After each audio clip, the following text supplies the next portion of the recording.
আমাদের answer BAT ভবনের ভিতরে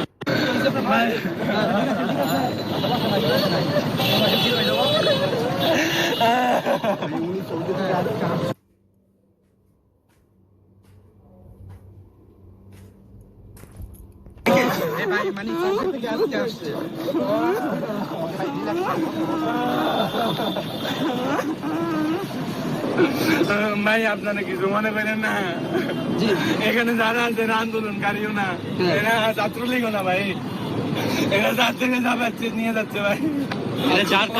ওরা শুধু আন্দোলনকারীর ফায়দা উঠেছে এখানে ভাই।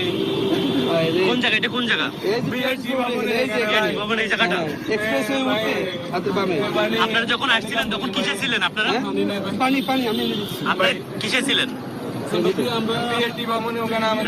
আপনারা কোন ট্রান্সপোর্টে ছিলেন? ওই পয়সা যাবে না।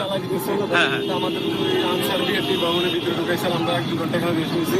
আচ্ছা আচ্ছা। 4টার পর থেকে ওখানে ভয়াবহ অবস্থা। 5টার পর থেকে ওরা এখানে গ্লাস টাস বাইকে আমি ওখানে ফার্স্টে আমি বাইরে ছিলাম, তো আমি আমার টিকিট ছিল, আমি টিকিট দেখাই আমার গেল বাইরে গেছে, পিছিয়ে ছিল উঠে গেছে, দোতলা তো উপরে উঠে গেছে, আগুন ধরা গেছে। আচ্ছা, আপনার তো বাসা কোথায়? নোয়াখালী বাসা। আচ্ছা আচ্ছা। কাকুলি আছে, কাকুলি। তাহলে এরা কি মনে হচ্ছে? এরা কি মানে কোন দলের বা শিক্ষার্থীরা? ভাই এরা শিক্ষার্থী হইলে দলের হইলে ওরা কি চুরি করে টাকা নিয়ে যেত, পকেট থেকে মানি থেকে যা ভাই। ব্যাগ ট্যাগ সব ঠিক আছে? ভাই আমরা তো স্টুডেন্ট না, আমরা কতদিন, এই 4-5 দিন 7 দিন থেকে আমরা আপনাদের ক্ষতি হয়েছে কি কি? শুধু মানি ব্যাগ থেকে টাকা পয়সা? ভাই যা আছে বাইক কর। ভাই আমার কাছে গাড়ি ভাড়া ধরে আমার কাছে স্টুডেন্ট এটা নিয়ে যা ভাই, দিয়েছি ও পকেট করে নতুন টাকা দিল।